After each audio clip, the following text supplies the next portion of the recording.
તમિલનાડુમાં દિવાળીના દિવસે ચાલુ સ્કૂટરમાં માર્ગ વચ્ચે ફટાકડામાં વિસ્ફોટ થયો હતો. ઘટનામાં 37 વર્ષના પિતા અને તેમના 7 વર્ષના દીકરાનું મોત થયું હતું. પિતા અને દીકરો બંને ફટાકડા ખરીદીને પરત ફરી રહ્યા હતા ત્યારે જે બેગમાં ફટાકડા લઈને જઈ રહ્યા હતા એમાં ઓચિંતા જ વિસ્ફોટ થયો હતો અને બંનેના મૃત્યુ નીપજ્યા હતા. ઇન્ડિયન એક્સપ્રેસના અહેવાલ પ્રમાણે મૃતકોની ઓળખ હરિયાન કુપ્પન કે કૈલેશન તરીકે થઈ છે કે જેઓ તેમના 7 વર્ષના દીકરા પ્રદીપની સાથે ફટાકડા લઈને પુડુચેરી તરફ જઈ રહ્યા હતા. ઘટના પુડુચેરી વિલ્લુપુરમ સરહદ પર કોટાકુપ્પન શહેરની છે. આ ઘટના નજીક આવેલા સીસીટીવી કેમેરામાં કેદ થઈ છે અને પોલીસ દ્વારા જાહેર કરવામાં આવેલા સીસીટીવી ફૂટેજમાં કૈલેશન સ્કૂટર પર દેખાય છે અને તેમના દીકરાએ બેગ પકડી રાખી છે.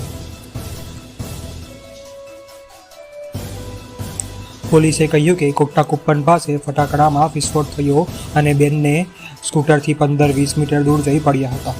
વિસ્ફોટથી અન્ય 3 મોટર ચાલકો ગણેશ, સૈયદ અહેમદ અને બીજી આનંદ પણ ઇજાગ્રસ્ત થયા છે.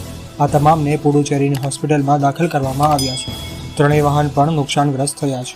વિલ્લુપુરમના ડીઆઈજી એમ પંડિયન અને એસપી શ્રીનાથને ઘટના સ્થળનું અવલોકન કર્યું અને શ્રીનાથને કહ્યું કે કૈલેશને 3 નવેમ્બરના રોજ પુડુચેરીથી નાટ્ટુ પટાસો દેશી ફટાકડાની 2 બેગ ખરીદી હતી અને તેને સાસરામાં રાખ્યા હતા. દિવાળીના દિવસે તેઓ કેનુમેદુથી 1 બેગ લઈ પુડુચેરી તરફ જઈ રહ્યા હતા. એ દિવસે દુર્ઘટના થઈ છે.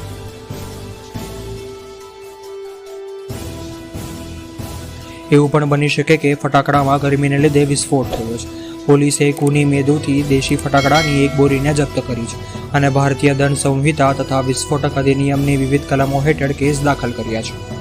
આ દરમિયાન ચેન્નઈ પોલીસે 700થી વધારે લોકો સામે કોર્ટના આદેશનું ઉલ્લંઘન કરવાના આરોપ હેઠળ ફરિયાદ દાખલ કરી છે.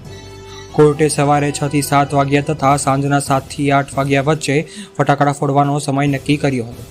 આ અગાઉ શહેરમાં ફટાકડાની દુકાન સંચાલિત કરવા માટે નક્કી કરવામાં આવેલ નિયમોનું ઉલ્લંઘન કરવાના આરોપમાં 239 દુકાનદારો સામે પણ કેસ દાખલ કરવામાં આવ્યો હતો.